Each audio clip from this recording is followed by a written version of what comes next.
Okay, next thing I got just a random slow-mo, right? You with the Detroit Tigers. Yes. I wanted to kind of get from you because everybody loves the Oh yeah. right, and I think I think my biggest question would be, where did that foundation even start? Because you don't see players doing it, Right. But what was like? Okay, I need to start doing this, or who helped you to start doing? What happened? Well, I was in rookie ball. This is the first time I ever used the wood bat. And I used to hit like Julio Franco almost. I used to have my hands here, and I used to have a little bit of movement, but nothing drastic. And I was so early on fastballs when I got the wood bat in my hand, because self-consciously I knew I had a wood bat in my hand. And I didn't want to get trying jammed. to get it out. You know what I mean? I didn't want to get jammed. I know that feeling Yeah, too. so I'm my getting it out thumb's there. already hurting thinking about that. Right. So I didn't, like, in high school, I always stay back and meet the ball. So that's why I had the production I had with the home run. But when I got there, I was saying, man, these guys throwing hard. I got to get out there because I don't want to get jammed. Now, I cost myself 5 home runs the first 2 days. And the game. First 2 days. And that didn't sit well with me because I had no home runs. Because you knew these certain pitches you should have been hitting out. Yes. And I'm sitting here with no home runs the first 2 days. I didn't do that in high school, not once. You know, so it was like.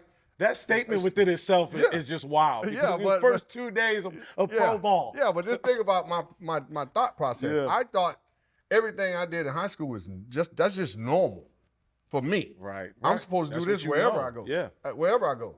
So I get there, and then I get in batting practice, and I was saying, okay, they was saying, you know, just take some balls to right center, hit some balls out. So I just started doing this with the bat. I was getting a stick in my hand, and I just started doing this. And it felt good when I was doing that. I was like, whoa. So I got in there, and I started hitting balls to right field. And I was just hitting the bottom of the fence, And then I said, okay. He said, now let it go. So now I start wiggling it. I had it down here first. Then I got it up a little bit. But when I first started, I had it down here. And I was just trying to get up under the ball, and I hit 10 balls out in a row. And I said, whoa. You know, You surprised yourself. I surprised myself because I didn't think I was going to pick it up that fast. It was a natural movement for me. That's what I found out because I always was handsy and keep things in my fingers. But I would wait for a long time because I always had strong legs, big legs, and I use them. But now I got this incorporated, I can even slow it down even more. Wow. And when I did that, I wound up hitting 2 home runs in the game, and that was it.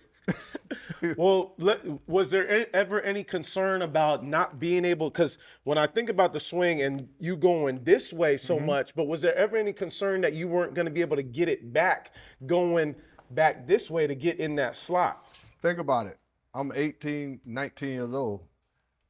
My arrogance was so high that I didn't think a human can even do nothing with me. That's just the way young kids think. Right, yeah. My confidence is so high.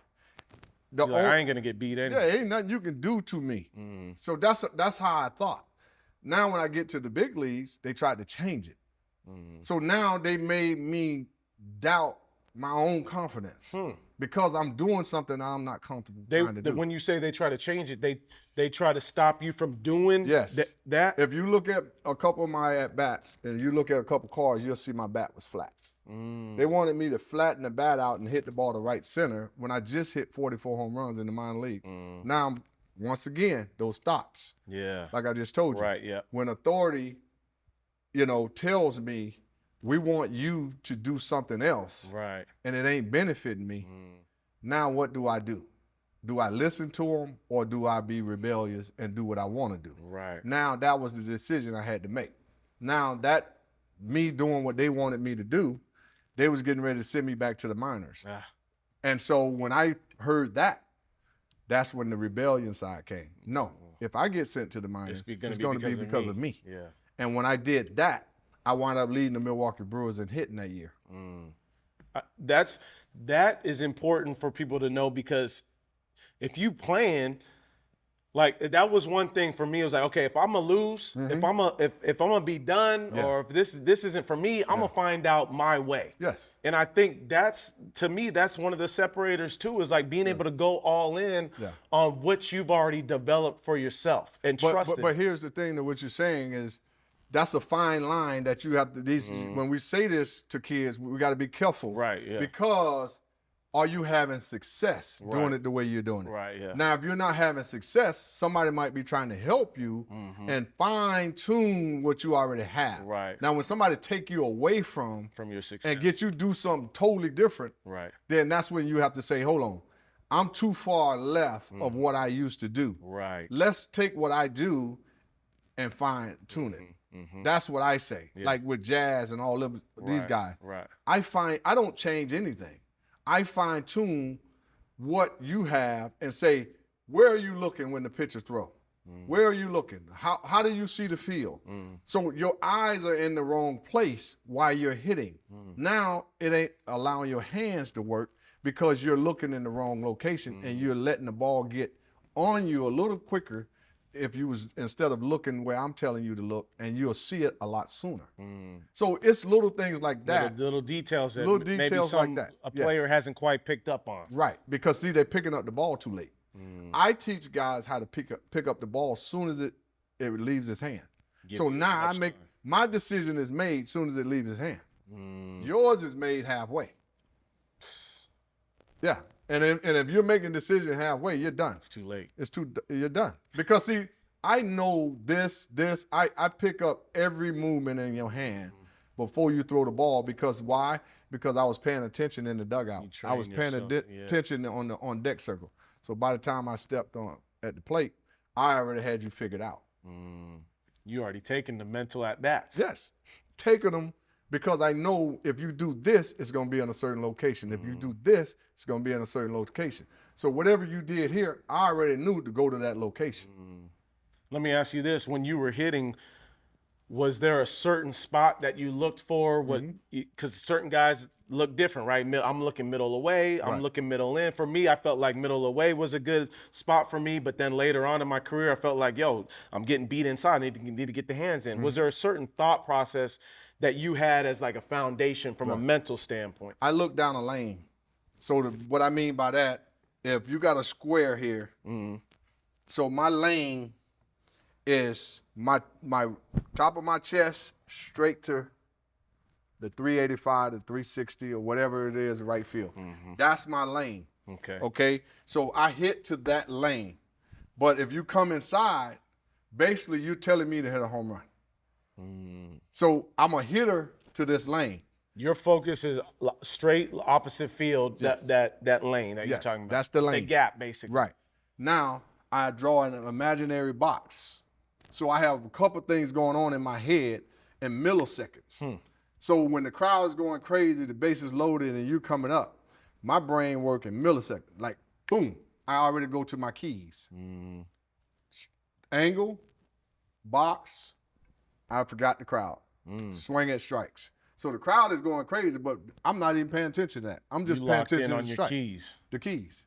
And then once it's over, how long on that bat lasts sometimes? It don't even last a minute, right? Yeah. So you can't focus in for a minute.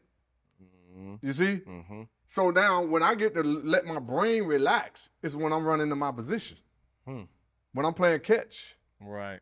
But when I'm in here, my brain is efficient at all times, even when I don't feel like it. So I go to my keys. That's okay. So let me ask you this: when your keys was off, or when you was off a little bit, what adjustments did you feel like you had to make the most throughout in your career? Get more aggressive. Because see, now I can't figure out what's a strike and what's a ball. I'm off. You know, playing the game long as we play, and the many days and hours we out there, you can get off and don't know why. Right. But I turn that into aggression. So whatever I can't figure out. I feel like most guys will turn that into passiveness. Yeah. I turn it into aggression. So what if I swing at a bad pitch? I wasn't gonna hit it anyway because I'm lost. You see? So it's what you tell yourself and how you think will get you out of a lot of trouble. Even days when I didn't think that I was going to do anything. Wow. I was like, man, this is going to be a rough day. I wound up going deep twice because I convinced myself I'm the man. I'm going to do this. I got to do this. And the day I remember it was a game in Pittsburgh, and it was raining and it was cold. And I was like, man, I was complaining. I was like, man, who wants to play in this garbage? Nobody want to play in this mess. I don't blame you. You know, nobody want to play in this mess. And I wound up hitting 2 home runs and driving in 7. And from that day forward, I said I would never complain again. Wow. About anything. Because you don't know, how your blessing is going to come. You don't know your outcome. Just go through it. They got to play in it. You got to play in it. Go out there and get it done. Wow. Yeah. That's good.